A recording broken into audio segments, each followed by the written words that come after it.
मैं आपको कुछ चीजें आपको इस चैप्टर के बारे में बता दूं before we start. What we are going to discuss now is NPO. It stands for Not for Profit Organizations.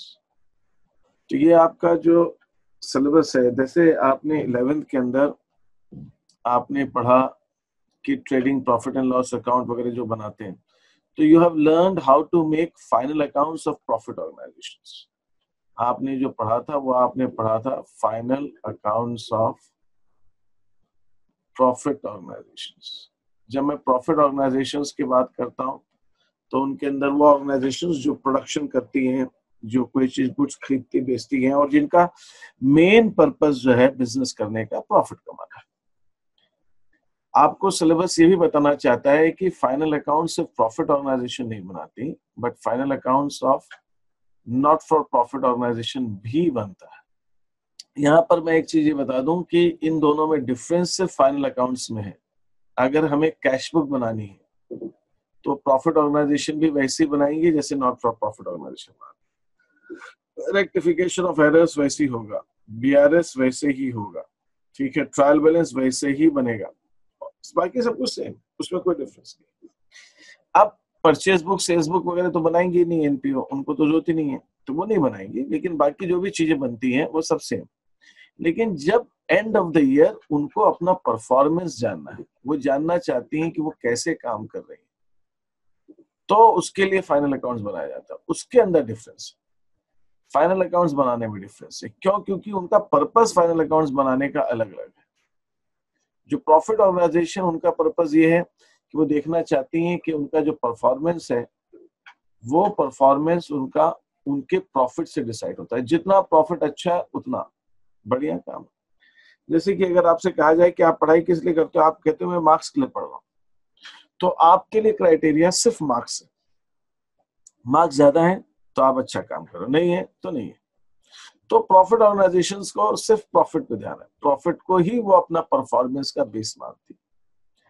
लेकिन जो नॉट फॉर प्रॉफिट ऑर्गेनाइजेशंस है उनके लिए प्रॉफिट इज नॉट इम्पॉर्टेंट. मैं कहूंगा profit is not that important. Profit important इसलिए हो सकता है कि प्रॉफिट अगर थोड़ा बहुत होगा तो वो सरवाइव कर जाएगी. सरवाइव माने उनको कुछ और एक्टिविटी स्टार्ट करनी है, कुछ कुछ काम कराना है, कुछ नया बिल्डिंग बनाना चाह रहे हैं, नया रूम बनाना चाह रहे हैं, तो वो सब खर्चे कर सकते हैं. प्रॉफिट होगा तो फंड्स आएंगे उनके पास में. लेकिन सिर्फ प्रॉफिट ही उनके लिए क्राइटेरिया परफॉर्मेंस का नहीं हो सकता. और प्रॉफिट अगर है भी तो प्रॉफिट उतना इंपॉर्टेंट क्राइटेरिया नहीं है. उनके लिए ज्यादा इंपॉर्टेंट क्राइटेरिया होगा सर्विस. सर्विस मतलब जिस काम के लिए वो बनी है वो काम वो कर पा रही क्या. All NPOs are for some service purpose. उनका कुछ ऑब्जेक्टिव होता है. क्या ऑब्जेक्टिव हो सकता है? उनका एक सर्विस मोटिव भी हो सकता है कि भाई कुछ आर्ट की ऑर्गेनाइजेशन हो सकती है तो आर्ट एंड कल्चर को प्रमोट करना चाहती है. कुछ लिटरेचर की हो सकती है, उनका काम ये है कि लोग ज्यादा से ज्यादा अच्छा लिटरेचर पढ़ें, अच्छा लिटरेचर पढ़ें, उसके ऊपर बातें करें, उसका प्रसार हो. कुछ रिलीजियस ऑर्गेनाइजेशंस होती हैं जो अपना धर्म का या अपनी फिलॉसफी का प्रचार प्रसार करना चाहती हैं, स्प्रेड. तो वो रिलीजन भी हो सकता है, कुछ भी हो सकता है. तो ऐसी ऑर्गेनाइजेशन, कुछ ऑर्गेनाइजेशंस होती है जो मेडिकल फैसिलिटीज देती हैं लोगों. कुछ ऑर्गेनाइजेशंस हो सकती हैं जो एजुकेशन के ऊपर देती हैं. कुछ ऑर्गेनाइजेशन हो सकती है स्पोर्ट्स के ऊपर काम कर रही हैं. तो इनका जो भी काम है, जिस चीज के लिए भी करना, जो what ever is the service motive, जो उनका मेन मोटिव, वो कितना अच्छे से हो रहा है, उससे इनकी परफॉर्मेंस डिसाइड हो. हम क्या देख रहे हैं कि फाइनल अकाउंट्स परफॉर्मेंस के लिए तो बन रहा है, लेकिन फाइनल अकाउंट्स बनाने का, परफॉर्मेंस मेजर करने का तरीका अलग है. एक प्रॉफिट से अपनी परफॉर्मेंस मेजर कर रहे हैं, एक दूसरे कामों से मेजर कर रहे हैं कि वो क्या क्या काम कर रहे हैं, क्या क्या उनकी सर्विसेज दे रहे हैं, क्या क्या वो एक्टिविटीज कर रहे हैं, उनसे मेजर हो रहा है. तो इसका मतलब क्या हुआ, उनके फाइनल अकाउंट्स के अंदर फोकस वो होना चाहिए. उनके एक के फाइनल अकाउंट में फोकस होना चाहिए प्रॉफिट, तो उससे मालूम पड़ेगा कैसा. एक के फाइनल अकाउंट में फोकस होना चाहिए उनकी एक्टिविटी सर्विसेज, वो होना चाहिए. तो अब सवाल उठता है कि वैसे भी ये फाइनल अकाउंट्स परफॉर्मेंस के लिए है कि किसी और चीज के लिए भी है. एक इसका पर्पस और बहुत इंपॉर्टेंट है. कि चाहे वो प्रॉफिट ऑर्गेनाइजेशन हो चाहे नॉट फॉर प्रॉफिट ऑर्गेनाइजेशन, इन दोनों ऑर्गेनाइजेशंस का काम फंड से चलता है। पैसा तो चाहिए भाई। एक एनपीओ को फंड जो है वो डोनेशन से मिलेगा, लोग चंदा देंगे मेन सोर्स वही। प्रॉफिट ऑर्गेनाइजेशन जो है वो कैपिटल लेगा लोगों से और उस कैपिटल से वो सेल्स करेगा, सेल्स करेगा तो प्रॉफिट अर्न करेगा। तो जो लोग पैसा देने वाले हैं, चाहे वो डोनेशंस दे रहे हैं चाहे वो कैपिटल दे रहे हैं, वो ऑर्गेनाइजेशन की परफॉर्मेंस जानना चाहते हैं। वो ये जानना चाहते हैं कि ऑर्गेनाइजेशन ठीक से परफॉर्म कर रही है कि नहीं कर रही। और उसके अलावा ये वो भी जानना चाहते हैं कि जो हमने पैसा दिया है, जो फंड्स दिया है, फंड्स का प्रॉपर यूज हो रहा है कि नहीं हो रहा है। अब मैं आपको एग्जांपल देता हूँ। आपके पेरेंट्स आपके बारे में जानना चाहते हैं तो क्या कहते हैं, टीचर से बात करते हैं, ट्यूटर से बात करते हैं, मुझसे बात करेंगे, आपके स्कूल में बात करें, भाई कैसा कर रहे हैं, फोन आते हैं मेरे पास, सर वो कैसा कर रहा है, समझ में आ रहा है कि नहीं आ रहा, होमवर्क करते हैं कि नहीं। वो आपका परफॉर्मेंस देखना चाहते हैं। वो क्यों जानना चाहते हैं? क्योंकि वो उन्होंने आपके ऊपर इन्वेस्ट किया है उन्होंने आपके ऊपर कुछ खर्चा किया है, आपके ऊपर इन्वेस्ट किया है, तो वो आपके बारे में जानना चाहते हैं। इसी ढंग से जो भी लोग, जो भी संस्थाएं, जो भी इंडिविजुअल्स होंगे, जो भी जिन लोगों ने प्रॉफिट ऑर्गेनाइजेशन को या नॉट फॉर प्रॉफिट ऑर्गेनाइजेशन को फंड्स दिए हैं, वो उनके बारे में जानना चाहेंगे। तो जो हम फाइनल अकाउंट्स बनाते हैं, जो आप लोग कंपनीज में या पार्टनरशिप में या एनपीओ में जो फाइनल अकाउंट्स बनते हैं, वो फाइनल अकाउंट्स बना के आप अपने पास नहीं रख लेते, आपको उनको बताना पड़ता है। आपका मार्क्स आता है, रिजल्ट आता है, वो आप छुपा के नहीं रख पाते और आप मना नहीं करते। आप क्यों पूछ रहे हो मार्क्स मेरे, आपको क्या मतलब, ऐसे बोलते हो क्या पेरेंट्स, है ना। तो मार्क्स आप छुपा नहीं सकते, आप अपना रिपोर्ट कार्ड छुपा नहीं सकते, है ना, वो आपको बताना पड़ता है उनके साथ। आप रिपोर्ट कार्ड बोले, मार्कशीट बोले, जो इसी ढंग से कोई भी ऑर्गेनाइजेशन को अपना फाइनल अकाउंट्स बताना पड़ता, दिखाना पड़ता है। लोग वो जानना चाहते हैं कैसे करना, ठीक है। तो ये फाइनल अकाउंट्स का किसी भी ऑर्गेनाइजेशन में बहुत इंपॉर्टेंस है, उसकी बहुत अहमियत है उस चीज। अब हम बात कर लेते हैं कि एनपीओ फाइनल अकाउंट्स कैसे बनाते हैं और क्या बनाते हैं। ये जो पूरा चैप्टर है आपका, ये एनपीओ के फाइनल अकाउंट्स पर ही, ठीक है। उससे से रिलेटेड चीजें हैं जो आपको निकालनी है। अल्टीमेटली आपको एक एनपीओ का प्रॉफिट लॉस निकालना है। उसको हम प्रॉफिट लॉस नहीं बोलते हैं, बट फिर भी एनपीओ जो भी आ रहा है वो सारा खर्च करके अपनी तरफ से, मतलब कैसे चल रहा है, वो चल कैसे रहा है, कौन लोग पैसे दे रहे हैं, है ना, कौन लोग किस चीज पे खर्चा हो रहा है, कितना आ रहा है, कितना खर्च हो रहा है, लोग जानना चाहते हैं। इससे क्या रहता है कि एनपीओ में अगर कोई मैनेजर है, कोई अपॉइंटेंट है, कोई अकाउंटेंट है, या किसी को अपॉइंटेड मतलब किसी को आपने अपॉइंट करके रखा हुआ है काम देखने के लिए, वो लोग कोई हेरा फेरी तो नहीं कर रहे हैं, कुछ पैसा गबन तो नहीं कर रहे हैं, कोई मिसयूज तो नहीं कर रहा है। लोगों ने अपना डोनेशन ट्रस्ट करके दिया है, विश्वास पे दिया है, वो ट्रस्ट को कुछ लोग नुकसान तो नहीं पहुंचा रहे। आप कई सारी चीजें जानना है। तो इस वजह से एनपीओ का फाइनल अकाउंट्स बनाना बहुत ज्यादा जरूरी हो। अब हम बात करते हैं एनपीओ का फाइनल अकाउंट्स बनता है कैसे। पहली तो चीज आपको समझनी है कि जैसे मैंने आपसे कहा कि एनपीओ भी लेजर अकाउंट। सर, हाँ बोलो। एनपीओ के अकाउंट्स क्या सब कोई देख सकता है? यस, एनपीओ के अकाउंट्स देख सकते हैं आप अगर डोनर हैं उसके। पहली बात तो यह है कि एनपीओ की रिस्पॉन्सिबिलिटी होती है कि अपने मेंबर्स को वो अपने अकाउंट्स प्रोवाइड करें। मैं आपको सिंपल से एग्जांपल देता हूँ। आप लोगों की जो सोसाइटीज होती है, मैं मेरा वहां पे है, क्या कहते हैं, एक फ्लैट है आनंद वन, हाई राइज बिल्डिंग, वो बड़ी सोसाइटी है ना, लाखों रुपए का खर्चा है, लाखों रुपए का डोनेशन वो आता है, लोग मेंटेनेंस देते हैं। तो वो it is not a profit organisation. You are suppose to spend that money on the welfare of the building and the maintenance, security, पानी, बिजली, कॉमन, ये सब जो चीज। तो उनको कितना वो आ रहा है मेंटेनेंस, और उस मेंटेनेंस को कितना कैसे कैसे खर्च कर रहे हैं, I have right to know. और कभी उनसे पूछो, वो कहते हैं आप हमारे ऑफिस में रखे हैं, आप आर, है ना, it is accountability of the public, ये पब्लिक की रिस्पॉन्सिबिलिटी है। NPO is a term for accounting purpose. NPO में कोऑपरेटिव, आप एनपीओ के अंदर कोई भी ऑर्गेनाइजेशन आ सकती है। एनपीओ में सोसाइटीज भी आती हैं, एनपीओ में ट्रस्ट्स भी आते हैं, है ना, एनपीओ के अंदर वो तो सब। तो एनपीओ एक तरह का अकाउंटिंग टर्म है, ये लीगल टर्म इतना नहीं है। लेकिन एनपीओ का फॉर्मेशन अलग अलग ढंग से हो सकता है। कोई कोई आदमी एक सोसाइटी बना के एनपीओ कर सकता है, कोई आदमी एक ट्रस्ट बना के एनपीओ कर सकता है। तो एनपीओ आप कैसे बनाते हैं वो अलग चीज है। तो ये इनकी फॉर्मेशन कॉन्स्टिट्यूशन का हिस्सा हो गया, वो अलग चीज है। एनपीओ एक जनरल टर्म है। अब जैसे कहते हैं बिजनेस, अब बिजनेस कंपनी भी हो सकता है, पार्टनरशिप भी हो सकता है, बिजनेस एक सोल ट्रेडर भी हो सकता है। तो business is a general term, तो NPO is also more or less a general term. NPOs are basically set up for service motive. उनका काम लोगों को सर्विस देने का। वो सर्विस क्या हो सकती है, जैसे मैंने बताया, किसी भी तरह की सर्विस हो सकती है। आप लोगों को मेडिकल फैसिलिटीज देना चाहते हैं, आप लोगों को एजुकेशन देना चाहते हैं, आप लोगों को फूड रिलीजन का के बारे में अपना प्रचार प्रसार करना चाहते हैं, आप लोगों को जो है स्पोर्ट्स के बारे में देना चाहते हैं, कुछ भी हो सकता है। NPO is for some. तो NPOs are basically any organisation which is aimed at provide, जिसके लिए service is more important. Society के लिए एक्टिविटीज करना ज्यादा इम्पोर्टेंट है, प्रॉफिट बिकम्स सेकेंड। ओके, अब हम बात करें कि एनपीओ का फाइनल अकाउंट्स कैसे बनता है। एनपीओज, जैसे मैंने आपसे कहा कि वो अपनी लेजर, ट्रायल और जनरल तो वैसे ही बनाएंगे, और इनके बाद में वो ट्रायल बैलेंस बनाएंगे। अब ट्रायल बैलेंस के बाद से डिफरेंस स्टार्ट होता है। ट्रायल बैलेंस के बाद वो एक और स्टेटमेंट बनाते हैं जिसको हम बोलते हैं रिसीट्स एंड पेमेंट्स अकाउंट। अब ये रिसीट्स एंड पेमेंट्स अकाउंट है क्या? रिसीट्स एंड पेमेंट्स अकाउंट एक तरह की समरी है कैश बुक, समरी है कैश बुक। ये रिसीट्स एंड पेमेंट्स अकाउंट एक एनपीओ के लिए बेस होता है आगे के काम के लिए। जैसे एक हम प्रॉफिट ऑर्गेनाइजेशन में ट्रायल बैलेंस लिया था, एनपीओ भी ट्रायल बैलेंस बनाएगा, लेकिन ट्रायल बैलेंस से ज्यादा उनको रिसीट्स एंड पेमेंट्स अकाउंट काम आता है बिजनेस की परफॉर्मेंस आगे देखने की।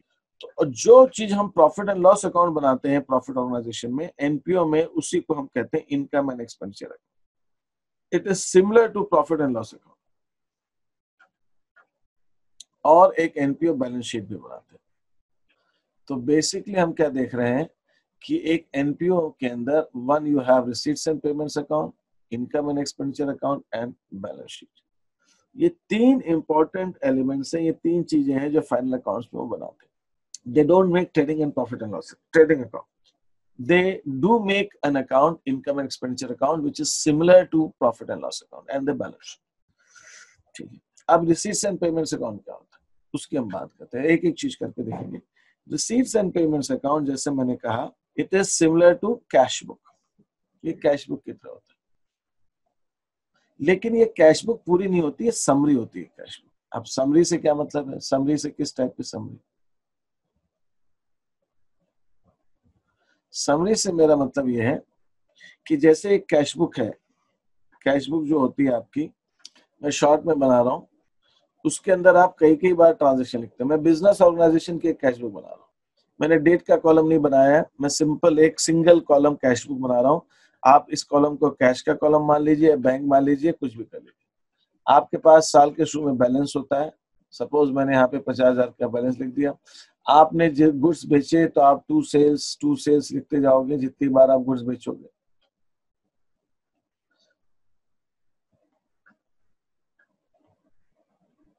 जब आपको डेटर से पैसा मिलेगा तो आप टू डेटर्स लिखोगे। जब आप सैलरी दोगे तब तक आप लिखोगे बाय सैलरीज। जितनी बार आप दोगे उतनी बार लिखोगे। जितनी बार आप रेंट दोगे उतनी बार आप रेंट लिखोगे। आप जितनी बार गुड्स खरीदोगे उतनी बार आप बाय परचेजेस लिखोगे। और फिर आखिर में आप यहां लिख दोगे बाय बैलेंस खरीदा। जब मैं समरी बनाऊंगा, ये है मेरी कैश बुक, लेकिन मैं इस कैश बुक को समरी करना चाहता हूं। समरी में मैं क्या करूंगा, ये सारी सेल्स जोड़कर एक साथ लिख दूंगा। तो जो मेरी कैश बुक 50 पन्नों में जा रही है, वो हो सकता है आधे पेज पे आ जाए, क्योंकि आप देखेंगे बिजनेस के अंदर सेम ट्रांजैक्शन रिपीट होते रहते हैं, बार बार हो। बिजनेस नया है, क्या करेगा? ऐसा हम जब क्वेश्चन बनाते हैं तो हम क्या करते हैं, उस 10 एंट्रीज का क्वेश्चन है तो उसमें 8 अलग अलग टाइप की एंट्री देंगे, वो प्रैक्टिस के लिए होता है। लेकिन रियल लाइफ में उसके अंदर जो हमने 10 ट्रांजैक्शन का क्वेश्चन दिया है, उसके अंदर हमने 8 अलग अलग टाइप की एंट्रीज दी है। उसके अंदर 4-5 एंट्रीज ऐसी हो सकती है कोई साल के अंदर एक बार में करता होगा, 4 महीने में एक बार करता होगा, और उसके अंदर 4-5 ऐसे ट्रांजेक्शन हो सकते हैं, वो एक दिन में 10-10 बार होते होंगे। होता है बिजनेस।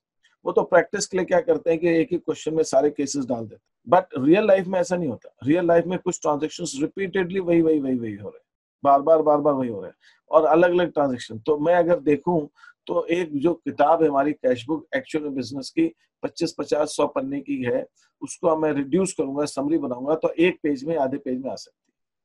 तो यहाँ पे 3 बार मैंने सेल्स लिखा हुआ है, तो 16 और 8 24। मैं क्या करता हूँ, इनको सबको हटा देता हूँ, एक बार सेल्स लिख दूंगा 24,000। डेटर्स 2 बार लिखा हुआ है, तो एक बार मैं डेटर्स लिख दूंगा, 2 डेटर्स 14,000। मैंने इसके अंदर बार बार सैलरीज करके लिखा हुआ है, तो मैं एक बार सैलरीज लिख दूंगा 6,000। रेंट 2 बार लिखा हुआ है, तो मैं एक बार रेंट लिख दूंगा। परचेजेस 2 बार लिखने के बजाय मैं एक बार लिख दूंगा बाय परचेजेस।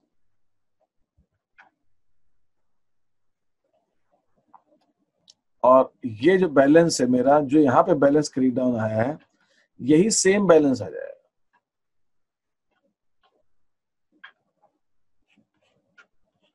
तो मेरी ये है समरी ऑफ कैश फ्लो। अब ऐसे में जब ये सारे क्लब हैं तो मुझे डेट के कॉलम की, यहाँ जो डेट कॉलम होता है वो हटा देते हैं। ये डेट का कॉलम हमारे लिए ये हटा देते हैं।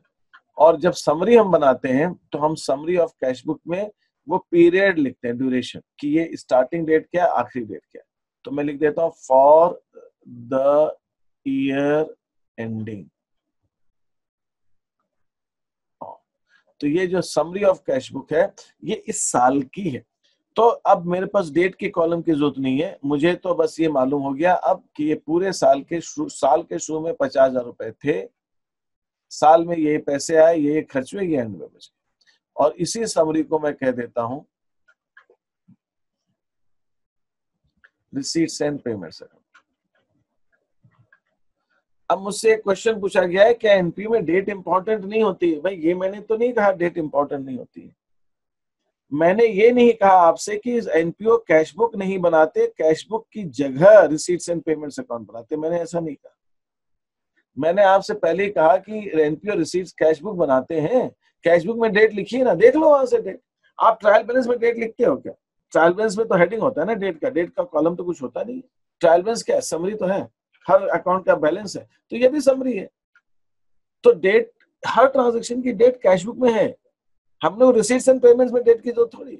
हर ट्रांजैक्शन की डेट जनरल में है, लेजर में है, हमको ट्रायल बैलेंस में डेट की जरूरत थोड़ी। ट्रायल बैलेंस तो टोटल दे रहा है ना, तो यह भी टोटल आ रहा है, तो इसलिए हमें रिसीट्स एंड पेमेंट्स में डेट की जरूरत नहीं है। डेट तो है वहां पे, कैश बुक में देख लो डेट क्या है। रिसीट्स एंड पेमेंट्स में डेट नहीं चाहिए। मैं ये नहीं कह रहा हूँ कि कैश बुक की जगह receipts and payment, cash book तो बनती ही है, लेकिन फाइनल अकाउंट्स बनाते समय रिसीट्स एंड पेमेंट्स अकाउंट भी बनता है, और रिसीट्स एंड पेमेंट्स अकाउंट में हमें डेट की जरूरत। तो ये हो गया हमारा समरी ऑफ कैश फ्लो, जिसको हम एनसीईआरटी में रिसीट्स एंड पेमेंट्स अकाउंट के ऊपर कुछ क्वेश्चंस दिए हुए। और ये जो चैप्टर है आपका, इस चैप्टर का वेटेज है 10 मार्क्स का। अभी तक की प्रैक्टिस ये है कि सीबीएसई में से 6 मार्क और 4 मार्क, या फिर 6 मार्क्स 3 मार्क 1 मार्क, या फिर 4 4 1 1, ये कॉम्बिनेशन पूछ सकती है। तो ये जो क्वेश्चंस हैं हमारे 6 मार्क या 4 मार्क, ये क्वेश्चंस होने को तो इनकम एंड एक्सपेंडिचर में भी आ सकते हैं, और रिसीट्स एंड पेमेंट्स। आपको रिसीट्स एंड पेमेंट्स अकाउंट तो बनाना आना चाहिए। एक काम मैं और करता हूँ, मैंने अभी लेटेस्ट जो चेंज आया है, मैंने चैप्टर तो पढ़ा दिया था, तो ये एक एनपीओ का फर्स्ट शीट है जो मैंने ऑफलाइन क्लास में दी थी।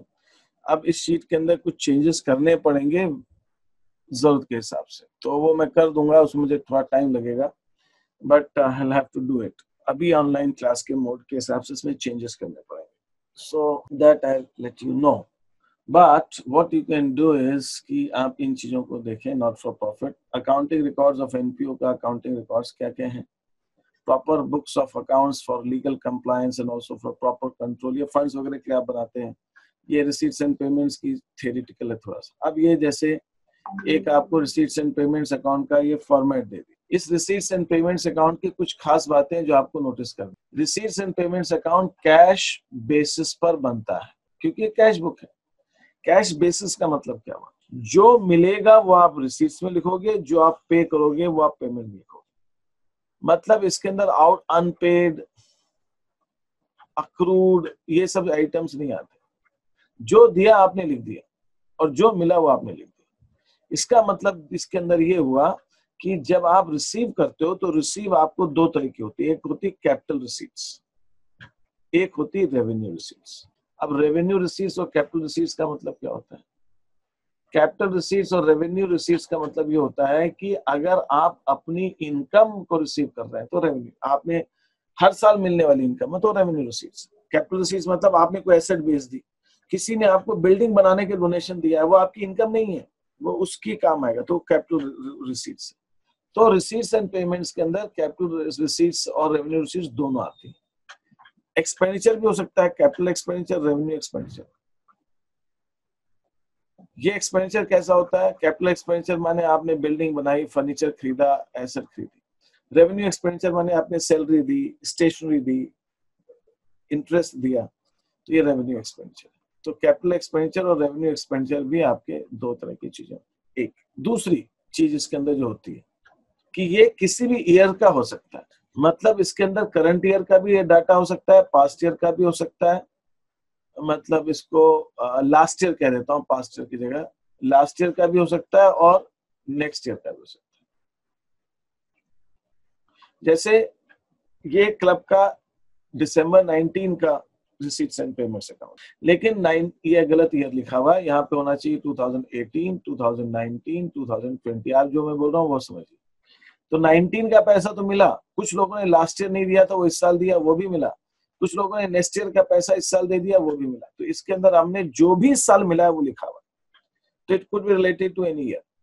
इसके अंदर जो भी हमने पैसा जिससे भी मिला, हमने न्यूज़पेपर पे खर्च किया वो भी दिया, इन्वेस्टमेंट खरीदा वो भी लिखा, जो भी खर्चे की वो लिखा। वो एक्सपेंसेस किसी भी साल के हो सकते हैं। हमने लास्ट ईयर की सैलरी कुछ इस साल दी है तो वो भी लिखेंगे इसका। तो ये इसके अंदर आपको this is the receipts and payments account. इससे रिलेटेड कोई क्वेश्चन हो तो आप पूछिए। अब ये जो इस साल का एक छोटा सा पॉइंट और मैं क्लियर कर दूं दोबारा, ये इस साल का है, तो इसका मतलब ये जो बैलेंस है ये 31 दिसंबर 2019 का है, और ये जो बैलेंस है ये 1 जनवरी 19 का है। साल के शुरू का और साल के अंत में पूरे साल में ये पैसे मिले। अब ये जो पैसे मैंने इनको 4 एंट्रीज में दिखा दिया, हो सकता है ये 400 एंट्रीज में मिला, 400 बार अलग अलग अमाउंट मिलाओ, इसका टोटल दिखा दिया। ये एंट्रीज पूरे साल भर में आपने पेमेंट किया है। ये जो 1 2 3 4 5 6 7 8 एंट्रीज में आ गया। हो सकता है ये 500 एंट्रीज में पेमेंट किया गया। सैलरीज कितनी बार दी, मुझे एक आइडिया दे, तो कितनी बार दी, इसका मतलब ये नहीं है कि इतना छोटा सा, ऐसा नहीं है। ये साल भर में ट्रांजेक्शन फैले हुए, उनका हमने समरी ले लिया। तो ये साल के शुरू का बैलेंस है, ये साल के अंत का है, ये बीच की रिसीट्स है, बीच की। अब मैं आ रहा हूँ preparation, precautions in preparing receipts and payments account बनाने में क्या क्या प्रिकॉशंस लगे। रिसीट्स एंड पेमेंट्स अकाउंट बनाने में non cash item, depreciation, outstanding, accrued, ये सब नहीं लिखना है। डेप्रिसिएशन तो कैश देते ही नहीं है। Opening balance cash and bank का एक साथ दिखाएंगे। यहाँ जो बैलेंस दिया गया है ये दोनों का बैलेंस है। ये जो बैलेंस है ये कैश और बैंक दोनों का है, ये बैलेंस ब्रॉट डाउन। ये दोनों को आप यहाँ अलग अलग लिख सकते हो, अंदर कैश का इतना, बैंक का इतना, या दोनों को ऐड करके एक साथ लिख सकते हो। तो और इसका मतलब ये हुआ जब कैश और बैंक का ओपनिंग बैलेंस है तो क्लोजिंग बैलेंस भी कैश और बैंक का है। तो मतलब ये जो पैसा आया ये कैश में भी आया हो सकता है, बैंक में भी आया हो सकता है। तो हमने वो डिफरेंस इसमें नहीं करते, ये कैश में आया, बैंक में आया। ये कैश से दिया है ना, ये कहीं से भी दिया हो सकता है, लेकिन ये पैसा दिया गया, ये पैसा आया, चाहे कैश में चाहे बैंक में, ये बात ध्यान रखें। Similarly, closing balance of cash and bank are shown on the credit side. अच्छा, अब क्या होता है, ओके मैं बता देता हूँ, आप लोग समझ जाएंगे उस चीज को। मान लीजिए मुझे रिसीट्स एंड पेमेंट्स अकाउंट बनाना है, लेकिन 1 जनवरी 19 का कैश का बैलेंस है 15,000 और बैंक का बैलेंस है 55,000, और 31 दिसंबर 2019 को कैश का बैलेंस है 11,000 और बैंक का बैलेंस है 62,000। अब मैं रिसीट्स एंड पेमेंट्स अकाउंट बना रहा हूँ, तो यहाँ जब मैं बैलेंस ब्रॉट डाउन लिखूंगा तो मैं यहाँ लिखूंगा कैश 15,000, बैंक 55। तो ये मेरा 70,000 आ गया। इधर जब मैं बैलेंस तो कैरीड डाउन लिखूंगा, कैश 11,000,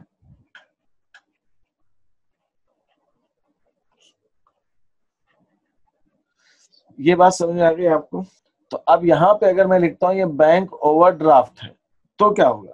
अगर ये बैंक ओवरड्राफ्ट का तो क्रेडिट बैलेंस होता है, तो अगर ये बैंक ओवरड्राफ्ट है तो मैं यहाँ पे कैश का बैलेंस तो डेबिट में लिखूंगा, लेकिन बैंक का बैलेंस क्रेडिट में लिखूंगा। तो बैलेंस ब्रॉट डाउन दोनों तरफ आएगा, इधर कैश आएगा और इधर बैंक ओवरड्राफ्ट आएगा।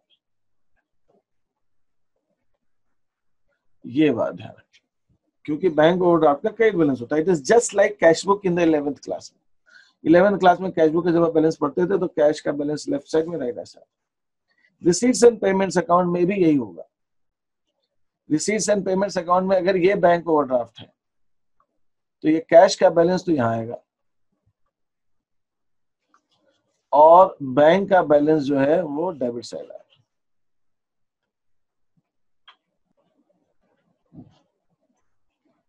यहां मैं लिखूंगा 62। तो बैलेंस दोनों साइड हो सकता है डिपेंडिंग, कैश का तो हमेशा डेबिट बैलेंस होगा, बैंक का क्रेडिट बैलेंस भी हो सकता है। तो जब आप रिसीट्स एंड पेमेंट्स अकाउंट बनाएंगे तो इस चीज का आप ध्यान रखें।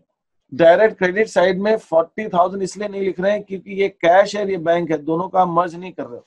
ये आपकी एक अलग अकाउंट है, ये आपका अलग अकाउंट है। You can not merge cash bank. तो मैं यहाँ पे क्या मानूं उसको? मैं अगर यहाँ पे एक का क्वेश्चन ये है कि 55-50 लिखने की बजाय मैं यहाँ डायरेक्टली 40 क्यों नहीं लिख सकता?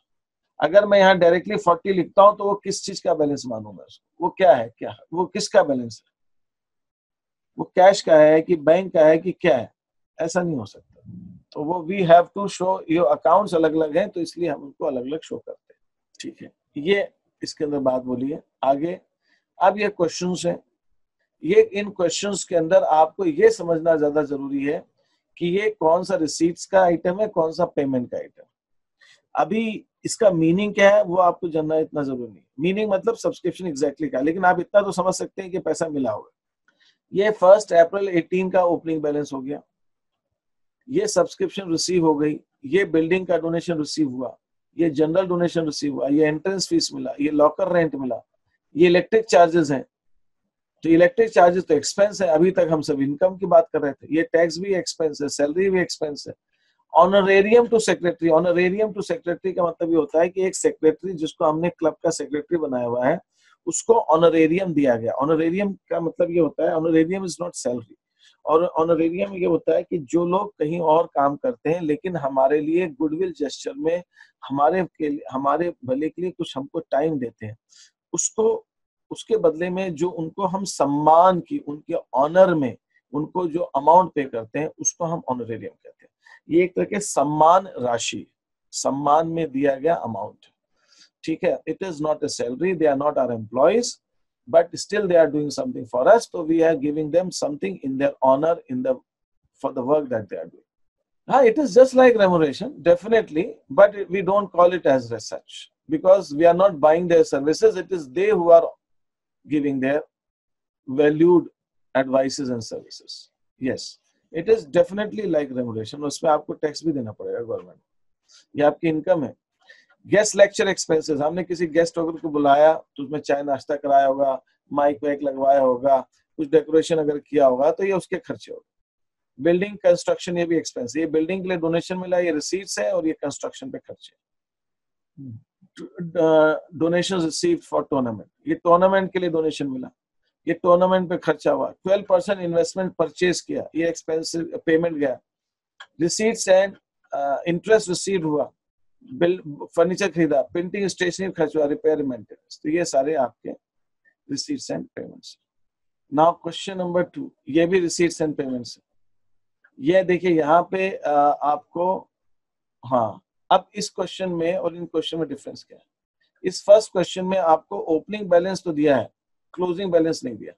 तो जब आप रिसीट्स एंड पेमेंट्स अकाउंट बनाएंगे तो रिसीट्स आपको इधर लिखनी है, पेमेंट्स आपको इधर लिखने हैं।